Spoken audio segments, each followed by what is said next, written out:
Hello friends, welcome to the knowledge seekers guys. तो engineering में first year में admission लेने के लिए जो एडमिशन प्रोसेस है वो शुरू हो चुकी है और सीईटी सेल की तरफ से ऑफिशियल जॉब डेट्स है वो भी आ चुके हैं। इस वीडियो में मैं आपको बताऊंगा कि कैसे हमें अपना रजिस्ट्रेशन फॉर्म फिल करना है और फिर उसके बाद कैसे हम अपना जो एप्लीकेशन फॉर्म है वो फिल करेंगे। तो वीडियो पूरा एंड तक देखते रहिए ताकि आपको सारी जो चीज़ें है वो सारी जो स्टेप्स है वो अच्छे से समझ में आ जाए और जब आप अपना एप्लीकेशन और रजिस्ट्रेशन फॉर्म भरो तो आपको कोई भी डाउट या फिर क्वेरी ना आए।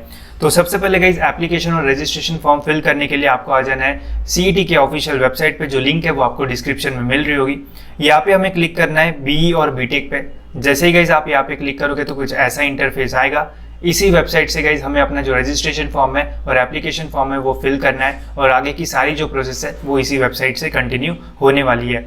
ठीक है, तो यहाँ पे हमें दो ऑप्शन देखने को मिल जाते हैं, एक है न्यू रजिस्ट्रेशन और एक है ऑलरेडी रजिस्टर्ड। तो सबसे पहले हमें यहाँ पे अपना रजिस्ट्रेशन करना पड़ता है। रजिस्ट्रेशन करने के बाद हमें अपना एक जो एप्लीकेशन आईडी है वो मिलता है और एक पासवर्ड रहता है। वो एप्लीकेशन और आईडी हमें ऑलरेडी रजिस्टर्ड पे क्लिक करके यहाँ पे डालना पड़ता है और उसके बाद हम अपना जो एप्लीकेशन फॉर्म है वो फिल कर पाएंगे। तो चलिए देखते हैं कि सबसे पहले हम अपना जो रजिस्ट्रेशन है वो कैसे करेंगे और उसके बाद हम देखते हैं कि कैसे हम अपना जो एप्लीकेशन फॉर्म है वो फिल करेंगे। तो रजिस्ट्रेशन करने के पहले मैं आपको ये बता देता हूँ कि जो फीस है एप्लीकेशन फॉर्म फिल करने की वो कितनी है। तो आप यहाँ पे देख सकते हो एप्लीकेशन फॉर्म फिल करने की जो ओपन कैटेगरी और आउट ऑफ स्टेट के जो स्टूडेंट्स रहेंगे उनके लिए 800 रुपीज़ फीस है। फिर नेक्स्ट आप यहाँ पे देख सकते हो जो रिजर्व कैटेगरी है जैसे SC, ST, DT, NTA, ST वगैरह, OBC, SBC उनके लिए 600 रुपीज़ है। और जो NRI, OCI जो अदर कैंडिडेट्स है उनके लिए 5000 रुपीज़ जो फीस है वो रहने वाली है। ठीक है, तो कुछ ऐसा फीस रहने वाला है एप्लीकेशन फॉर्म के लिए। अब मैं आपको बताता हूँ कि कैसे हम अपना जो रजिस्ट्रेशन है वो करेंगे। रजिस्ट्रेशन करने के लिए सबसे पहले तो आपको यहाँ पे क्लिक करना है न्यू रजिस्ट्रेशन पे। जैसे ही गाइस आप न्यू रजिस्ट्रेशन पे क्लिक करोगे तो आपके सामने कुछ ऐसा इंटरफेस आएगा। आपको यहाँ पे पूछा जाएगा एक question, have you appeared for MSCT 2021? अगर हाँ तो यस पे क्लिक कर लेना। जैसे ही आप यस पे क्लिक कर लोगे तो आपके सामने ऐसे ऑप्शंस आएंगे जहाँ पे आपको सबसे पहले तो अपना जो एप्लीकेशन नंबर है CET का वो डालना पड़ेगा। एप्लीकेशन नंबर डालने के बाद जो रोल नंबर है CET का वो आपको डालना पड़ेगा और यहाँ पे आपको अपनी जो डेट ऑफ बर्थ है वो डाल देना है। ठीक है, जैसे ही आप ये सब कुछ डालते हो और चेक डिटेल्स पे क्लिक करते हो तो आपकी जो MSCT के सारे परसेंटाइल वगैरह वो यहाँ पे आ जाएंगे। वो अच्छे से चेक कर लेना, जो नाम है वो भी अच्छे से चेक कर लेना। ठीक है, अगर आपने नहीं दी होगी तो यहाँ पे नो पे क्लिक कर लेना। ठीक है, यहाँ पे फिर आपको और फर्दर ऑप्शंस आएंगे और फिर सेव एंड प्रोसीड कर देना। ठीक है, तो दोनों के लिए मैंने बताया, अगर दी होगी तो कैसे करना है और अगर नहीं दी होगी तो कैसे करना है। ठीक है, सारी डिटेल्स भरने के बाद सेव एंड नेक्स्ट कर देना। जैसे आप सेव एंड प्रोसीड कर दोगे तो आपको यहाँ पे अपनी जो बेसिक डिटेल्स है वो डालना पड़ेगा। बेसिक डिटेल्स में सबसे पहले तो आपको यहाँ पे अपना जो नाम है वो डालना पड़ेगा। जो HSC की मार्कशीट है जैसा वहाँ पे नाम है वैसा ही आपको यहाँ पे डालना है। ठीक है, फिर आपको अपने फादर का नाम डालना है, सर नेम नहीं डाला तो चलता है, सिर्फ नाम डालना और अपना मदर्स नेम डाल देना है। ठीक है, फिर आपको अपना जो जेंडर है वो यहाँ पर डाल देना है और बाकी सारी डिटेल्स जैसे date of birth, religion, annual income ये भी डाल देना। ठीक है, जो इनकम वगैरह वो पूछ के डालना क्योंकि सर्टिफिकेट वगैरह अपलोड करना पड़ता है इनकम सर्टिफिकेट, तो पूछ के डालना, अपने मन से कुछ भी मत डाल देना। ठीक है, मदर टंग और फिर यहाँ पे अपनी जो नेशनलिटी है वो सिलेक्ट कर लेना। ये सारी चीज़ें सिलेक्ट करने के बाद यहाँ पे आपको एड्रेस डिटेल्स फिल करने के लिए आता है। तो यहाँ पे अपनी जो एड्रेस डिटेल्स है, जो भी डिटेल्स है वो सारी डिटेल्स डाल देना और अगर नहीं पता है तो घर में एक बार पूछ लेना ताकि आगे जाके कोई भी जो प्रॉब्लम है वो ना आए। टेलीफोन नंबर अगर नहीं है तो मत डालिए, कंपलसरी नहीं है। जिस भी बॉक्स पे आपको ऐसा स्टार का साइन देखने को मिलता है वो कंपलसरी है, वो नहीं डालोगे तो आपका जो फॉर्म है वो आगे नहीं बढ़ेगा और जहाँ पे स्टार नहीं है वो मैंडेटरी नहीं रहता है। ठीक है, फिर आपको यहाँ पे डालना है अपना मोबाइल नंबर और ईमेल एड्रेस। यहाँ पे बहुत सारे लोग मिस्टेक करते हैं, ऐसा नंबर डालते हैं जो शुरू नहीं है या फिर ऐसा नंबर डालते हैं जो कि उनके पास नहीं है। तो यहाँ पे ऐसा ही नंबर और ऐसा ही ईमेल आईडी डालना जो आपके पास है और जो शुरू है, क्योंकि आपके नंबर और ईमेल आईडी पे आपके काफ़ी सारे जो अपडेट्स है वो आते हैं, आपका OTP आता है। ठीक है, तो नंबर यहाँ पे शुरू वाला डालना और जो ईमेल एड्रेस है वो भी शुरू वाला डालना क्योंकि इस पर आगे जाके डिटेल्स आते हैं। ठीक है, ये सारी चीज़ें फिल करने के बाद यहाँ पे आपको फिल करना है पासवर्ड डिटेल्स। ठीक है, तो आपको यहाँ पे एक पासवर्ड बनाना है। पासवर्ड बनाने के लिए कुछ यहाँ पे रूल्स है, वो क्या है वो बता देता हूँ। 8 to 13 कैरेक्टर्स का पासवर्ड रहना चाहिए। पासवर्ड में एक कैपिटल लेटर रहना चाहिए और बाकी स्मॉल लेटर रहना चाहिए और यहाँ पे एक जो स्पेशल साइन है उसका यूज़ किया होना चाहिए। ठीक है, सपोज अगर आप पासवर्ड बनाते हो pass@123 ऐसी टाइप का आपको जो पासवर्ड है वो बनाना है, एक कैपिटल लेटर, स्मॉल लेटर, एक स्पेशल साइन और नंबर्स। ठीक है, और कर देना है सेव एंड प्रोसीड। जैसे ही आप सेव एंड प्रोसीड कर दोगे तो आपको एक OTP आएगी अपने मोबाइल नंबर या फिर ईमेल पे, वो OTP आपको यहाँ पे डाल देना है और वेरीफाई OTP कर लेना है। मैंने पहले ही बोला है ऐसा नंबर डालना जो शुरू है, क्योंकि OTP आता है, ठीक है। OTP डालते ही आपको अपना जो एप्लीकेशन ID है वो देखने को मिल जाएगा। इस एप्लीकेशन ID को कहीं पे लिख के रख देना, क्योंकि ये काम का रहता है, ठीक है। एप्लीकेशन ID मिलते ही आप फिर अपना जो एप्लीकेशन फॉर्म फिलिंग प्रोसेस है वो शुरू कर सकते हो और अपना जो एप्लीकेशन फॉर्म है वो भर सकते हो। अब एप्लीकेशन फॉर्म भरने के लिए आप डायरेक्ट यहाँ पे proceed to complete application form पे क्लिक करके भी जा सकते हो, या फिर मैंने जैसे बोला कि डायरेक्ट ऑलरेडी रजिस्टर्ड पे क्लिक करके वहाँ पे एप्लीकेशन ID और पासवर्ड डाल के आप साइन इन करोगे तो डायरेक्ट आप एप्लीकेशन फॉर्म भरने के प्रोसेस पे चले जाओगे, ठीक है। तो यहाँ पे हमें अपना एप्लीकेशन ID भर देना है और पासवर्ड डाल देना है और कर देना है साइन इन। जैसे ही आप साइन इन करोगे तो आपको दो ऑप्शंस आएंगे, एक ऑप्शन आएगा स्क्रूनिटी ई स्क्रूनिटी का और दूसरा ऑप्शन आएगा फिजिकल स्क्रूनिटी का। अब आपके मन में डाउट आएगा कि ई स्क्रूनिटी और फिजिकल स्क्रूनिटी का मीनिंग क्या है। तो पहले ई स्क्रूनिटी नहीं होता था बट अभी रहता है। ई स्क्रूनिटी का मीनिंग ये होता है कि जब हम डॉक्यूमेंट वेरिफिकेशन करते हैं तो ई स्क्रूनिटी अगर आप सिलेक्ट करते हो तो आपका जो डॉक्यूमेंट वेरिफिकेशन है वो ऑनलाइन हो जाएगा। अगर आप फिजिकल स्क्रूनिटी सिलेक्ट करते हो तो आपको डॉक्यूमेंट वेरिफिकेशन करने के लिए FC सेंटर में जाना पड़ता है। FC सेंटर जो भी गवर्नमेंट कॉलेजेस होते हैं या फिर अलग अलग सेंटर्स अलॉट होते हैं, हर डिस्ट्रिक्ट में हर रीजन में FC सेंटर रहते हैं, ठीक है। तो वहाँ पे आपको फिजिकली जाना पड़ेगा डॉक्यूमेंट वेरिफिकेशन करने के लिए। अगर आप ई स्क्रूनिटी लेते हो तो डायरेक्टली ऑनलाइन ही आपका सारा जो वेरिफिकेशन है वो हो जाएगा। तो दोनों में से जो भी आपको सिलेक्ट करना है वो कर सकते हो, ई स्क्रूनिटी भी कर सकते हो या फिर फिजिकल स्क्रूनिटी भी कर सकते हो, ठीक है, आपकी इच्छा। अगर आप नहीं जा सकते हो FC सेंटर में तो ई स्क्रूनिटी करना, अगर जा सकते हो तो फिर आप फिजिकल स्क्रूनिटी कर सकते हो। और दोनों में से एक चूज करके सेव एंड प्रोसीड पे कर देना है क्लिक। जैसे ही आप इस पर क्लिक करोगे तो आपके सामने सारे जो फर्दर स्टेप है एप्लीकेशन फॉर्म फिल करने के लिए वो आ जाएंगे। स्टेप 1 से लेके तो स्टेप 10 तक सारी जो स्टेप है वो हमें कर देना है कंप्लीट, तभी जाके हमारा जो एप्लीकेशन फॉर्म है वो सबमिट होगा, ठीक है। तो यहाँ पे पहले हमें रजिस्ट्रेशन डिटेल्स ये हमने भर दी, fill candidate type, fill home university and category details, fill special reservation details, qualification details, JEE Main details, upload photograph, upload requirement documents, pay application fee और confirm application form at scrutiny centre. ये सारी process हमें कर लेना है और फिर हमारा एप्लीकेशन फॉर्म हमें देखने को मिल जाएगा, ठीक है। तो अब देखते हैं कि कैसे हमें ये जो प्रोसेस है आगे की प्रोसेस वो कंप्लीट करना है। आगे की स्टेप प्रोसेस कंप्लीट करने से पहले जो स्टेप है ये है सिलेक्ट कैंडिडेट टाइप, ठीक है। तो यहाँ पे आपको एक कैंडिडेट टाइप सिलेक्ट करना पड़ता है। अब कैंडिडेट टाइप मतलब क्या होगा, ऐसा आपके दिमाग में क्वेश्चन आ सकता है। तो देखो अलग अलग कैंडिडेट अप्लाई करते हैं CET के एडमिशन प्रोसेस में, जिसमें कोई आउट ऑफ महाराष्ट्र रहता है, ठीक है, कोई आउट ऑफ इंडिया भी रहता है, किसी का डोमिसाइल आउट ऑफ महाराष्ट्र का रहता है। तो यहाँ पे अपना जो कैंडिडेट टाइप है वो आपको चूज करना है। यहाँ पे हर कैंडिडेट टाइप का क्या मीनिंग होता है ये आपको देखने को मिलेगा। जो फर्स्ट कैंडिडेट टाइप है ये ऐसा है जिनका 10th और 12th महाराष्ट्र में ही हुआ है, ठीक है, जिनका डोमिसाइल महाराष्ट्र का है वो कैंडिडेट टाइप 1 करो।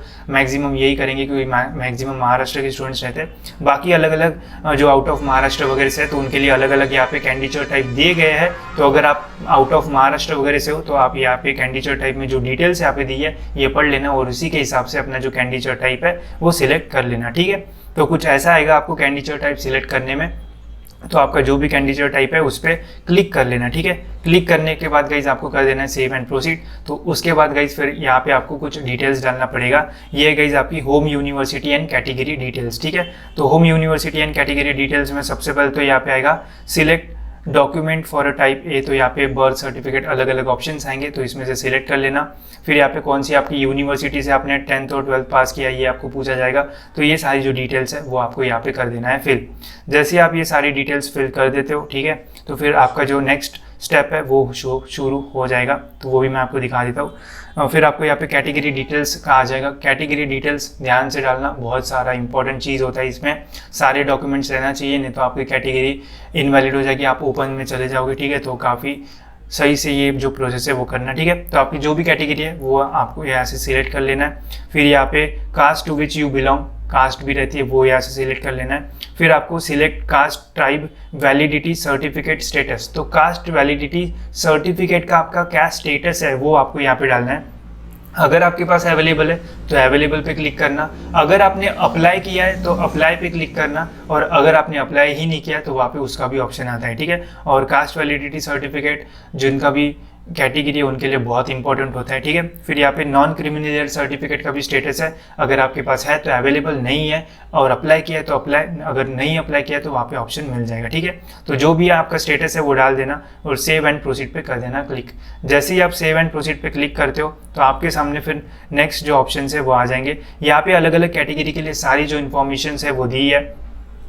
जैसे जो ओपन से EWS में अप्लाई करते हैं उनको क्या लगेगा, SC और ST के लिए कौन से डॉक्यूमेंट्स वगैरह लगते हैं, ये सारी जो चीज़ है वो आपको यहाँ पे देखने को मिल जाएगी। तो अगर आपको डिटेल में पढ़ना है तो आप पढ़ सकते हो, ठीक है, यहाँ से। बट जब आप वहाँ पे कैटेगरी डालोगे तो आपको अपने आप कौन से डॉक्यूमेंट्स लगेंगे वहाँ पे आ जाता है, ठीक है। ट्यूशन फी वेवियर जिनका TWS में जिनको अप्लाई करना है, तो जिनकी इनकम 8 लाख से नीचे होती है वो TFWS के लिए भी अप्लाई कर सकते हैं, तो वहाँ पे ऑप्शन आपको आ जाएंगे, ठीक है। तो ये सारी चीज़ें जब आप फॉर्म भरोगे तो तब देख लेना। फिर माइनॉरिटी का क्या होता है वो भी आपको यहाँ पे देखने को मिलेगा। अगर आप माइनॉरिटी से हो तो वहाँ पे माइनॉरिटी का ऑप्शन आता है, उस पर क्लिक कर देना और सेव एंड प्रोसीड कर देना, ठीक है।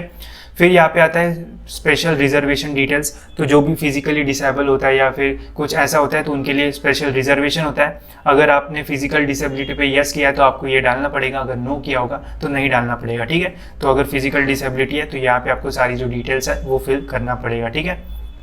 फिर है गाइज और important, choose an educational qualification. तो क्वालिफिकेशन डिटेल्स फिर आपको यहाँ पे डालना पड़ेगा। अब क्वालिफिकेशन डिटेल्स में सबसे पहले तो आपको जो 10th की डिटेल्स है वो आपको डालना पड़ेगा, ठीक है। SSC और HSC में प्लीज़ कंफ्यूज मत होना, कोई 12th के मार्क्स 10th में डालता है और 10th के मार्क्स 12th में डालता है। 4 बार देखना, 5 बार देखना, बट मिस्टेक बिल्कुल मत करना, ठीक है। मैंने देखा है काफ़ी सारे लोग मिस्टेक करते हैं। तो सबसे पहले 10th का पासिंग ईयर, जो सीट नंबर है वो डालना है और जो मार्क्स ऑब्टेन्ड है वो आपको यहाँ पे डालना पड़ेगा, ठीक है। फिर नेक्स्ट है गाइस यहाँ पे 12th डिटेल्स। 12th को HSC बोलते हैं, 10th को SSC बोलते हैं, याद रखना। 12th के फिर आपको यहाँ पे जो डिटेल्स है वो डाल देना है। अगर HSC है तो HSC, डिप्लोमा किया होगा तो उसका ऑप्शन यहाँ पे आपको देखने को मिल जाएगा। फिर पासिंग ईयर और भी बाकी सारी जो डिटेल्स है, 10th की मार्कशीट रख लेना साइड में और डिटेल्स भर लेना, तो कोई प्रॉब्लम नहीं आएगा, ठीक है। तो सारी डिटेल्स भरने के बाद और सारे मार्क्स डालने के बाद आपको करना है सेव एंड प्रोसीड पे क्लिक। जैसे आप सेव एंड प्रोसीड पे क्लिक करते हो तो फिर आपको सारी जो डिटेल्स है वो यहाँ पे आपको देखने को मिल जाएगी। और फिर आएगा JEE वाला पार्ट जिसमें आपको JEE के मार्क्स वगैरह डालना पड़ेगा। आपको बस एप्लीकेशन नंबर, रोल नंबर डालना पड़ेगा, अपने आप जो मार्क्स वगैरह वो आ जाएंगे। सो यहाँ पे पहले तो क्वेश्चन पूछा जाएगा, have you appeared for JEE main 2021। अगर अपीयर किया है तो यस करना, नहीं किया है तो नो पे क्लिक करना, ठीक है। अगर किया होगा तो आपको यहाँ पे अपना जो एप्लीकेशन नंबर है वो डालना पड़ेगा और जो डेट ऑफ बर्थ है वो डालना पड़ेगा। जैसे ही आप डालोगे तो आपके सामने आपके जो मार्क्स है वो आ जाएंगे, ठीक है। और आते हैं तो सेव एंड प्रोसीड कर लेना। अगर नहीं दी है एग्जाम तो नो पे क्लिक कर लेना, ठीक है, कोई प्रॉब्लम नहीं है। ये प्रोसेस होने के बाद फिर इंपॉर्टेंट है और अपलोड फोटोग्राफ एंड सिग्नेचर, ठीक है। तो आपको एक पासपोर्ट साइज फोटो और एक सिग्नेचर अपलोड करना है। जब भी प्रोसेस कर रहे होगे तो लैपटॉप और डेस्कटॉप का यूज़ करना, मोबाइल का गलती से भी यूज़ मत करना। लोड होता है और आपकी जो इन्फॉर्मेशन है वो ऐसा लगता है कि फॉर्म फिल ही नहीं हो रहा है, लटक जाता है, तो इसलिए डेस्कटॉप या मोबाइल फ़ोन का मत यूज़ करना, डेस्कटॉप या फिर लैपटॉप का यूज़ करना, ठीक है। तो फोटोग्राफ और जो सिग्नेचर है वो यहाँ पे अपलोड कर लेना। कितने MB की KB की होना चाहिए यहाँ पे आप देख सकते हो, 4 से लेके तो 100 KB के बीच में आपका जो ये फॉर्मेट है वो रहना चाहिए। JPG वगैरह चल जाएगा, PNG भी चल जाएगा, ठीक है। तो ये अपलोड करने के बाद आपको कर लेना है save and proceed. Save and proceed करने के बाद अपलोड रिक्वायर्ड डॉक्यूमेंट्स। यहाँ पे बहुत सारे लोग फंसते हैं जो कैटेगरी से बिलोंग करते हैं, क्योंकि किसी किसी के पास डॉक्यूमेंट्स ही नहीं रहते हैं, ठीक है। तो यहाँ पे आपको जो भी आपकी कैटेगरी होगी उसके हिसाब से आपको यहाँ पे जो डॉक्यूमेंट्स है वो रिक्वायर्ड होंगे। तो सारे डॉक्यूमेंट्स आपको यहाँ पे जो है वो अपलोड करना पड़ेगा, ठीक है। अगर कोई डॉक्यूमेंट आपके पास नहीं है और आपने उसके लिए अप्लाई किया है तो उसकी जो रिसिप्ट मिली होगी वो वहाँ पे डाल देना। और जब आप वापस स्टेटस, मैंने बोला था ना कि अगर वैलिडिटी का स्टेटस ऐसा कि आपने अप्लाई किया है तो अप्लाई जब वहाँ पे क्लिक करोगे तो रिसिप्ट की आपको वहाँ पे मांगेगा, ठीक है। तो वहाँ पे आपको अपलोड करना पड़ेगा। तो सारे डॉक्यूमेंट्स अगर अपलोड हो जाते हैं तो बहुत बढ़िया। फिर आपको यहाँ पे ऑनलाइन फीस पे करना पड़ेगा। अब जो भी कैटेगरी होगी या फिर ओपन से होगी तो वैसे ही आपको यहाँ पे जो फीस है वो लगेगी, ठीक है। तो फीस यहाँ पे आपको देखने को मिलेगी। सेव एंड प्रोसीड पे कर लेना क्लिक। सेव एंड प्रोसीड पे क्लिक करते ही आपको अपना जो एप्लीकेशन फॉर्म है वो देखने को मिल जाएगा। सारी डिटेल्स अच्छे से चेक कर लेना, अगर कुछ भी गलत लगता है तो बैक जाके वो चेंज आप कर सकते हो, ठीक है। तो चेक करने के बाद फिर आपको यहाँ पे अपना जो पैसे है वो पे करना पड़ेगा, ठीक है। उसके पहले आपको submission of your application form lock, अपने फॉर्म को लॉक करना पड़ेगा। मीन्स जब हमारा फॉर्म फिल हो जाता है, सारी डिटेल चेक हो जाती है, तो हमें उसे सबमिट करना पड़ता है वेरिफिकेशन के लिए, ठीक है। तो अगर सब सही है तो फिर यहाँ पे आपको अपना पासवर्ड डाल के वेरीफाई पासवर्ड कर लेना, ओटीपी आ जाएगा और आपका जो फॉर्म है वो फिर सबमिट हो जाएगा, उसको आप फिर प्रिंट भी कर पाओगे, ठीक है। तो फिर यहाँ पे आपको लॉगिन में कुछ ऐसा देखने को मिलेगा, your application form is completed and send for FC centre for e verification e scrutiny if it will be verified soon, ठीक है। तो अगर ई स्क्रूनिटी लिखा किया होगा तो ऐसा कुछ आएगा, अगर फिजिकल किया होगा तो फिर आपको वहाँ पे पर्सनली जाना पड़ेगा एफसी सेंटर में, ठीक है। यहाँ पे आपको स्टेटस देखने को मिलेगा डॉक्यूमेंट का भी, कि अगर आपने 10 में से 10 डॉक्यूमेंट अपलोड किया है तो यहाँ पे देखने को मिलेगा, अगर कोई डॉक्यूमेंट अपलोड नहीं किया है तो यहाँ पे कुछ आपको ऐसा देखने को मिल जाएगा, ठीक है। अगर आपको अनलॉक करना है फॉर्म, अगर आपको लगता है कि यार मैंने तो ये गलत डाल दिया था, आप अनलॉक भी कर सकते हो, पासवर्ड डाल के वेरीफाई करके आप इसको फॉर्म को जो है वो अनलॉक कर सकते हो। और अगर कोई डिटेल चेंज करना है तो वो डिटेल्स आप चेंज भी कर पाओगे, ज़्यादा टेंशन लेने की ज़रूरत नहीं है। अब अगर सपोज ऐसा हो गया कि आपने फॉर्म सब सही से भर दिया, वो चला गया स्क्रूनिटी पे, बट स्क्रूनिटी पे वहाँ पे पता चला कि आपने जो डॉक्यूमेंट है वो गलत अपलोड किया है, ठीक है। तो अगर ऐसा होता है तो आपको चेक करते रहना पड़ेगा, ठीक है। या फिर आपको अपने मोबाइल नंबर या फिर ईमेल पे एक नोटिफिकेशन आता है कि there is a mistake and discrepancy, ऐसा आता है। तो कुछ ऐसा आपको देखने को मिल सकता है, अगर आपने कुछ गलत डाल दिया तो यहाँ पे आपको देखने को मिलेगा कि क्या क्या आपने गलत डाला है, ठीक है। तो क्लिक टू एडिट पे क्लिक कर लेना, एडिट करके वापस से जो फॉर्म है वो आपको सबमिट करना पड़ेगा। अगर कुछ गलती होती है तो, अगर गलती नहीं होगी तो आपको 1-2 दिन में आपका जो स्टेटस है वो कंप्लीट देखने को मिल जाएगा, ठीक है।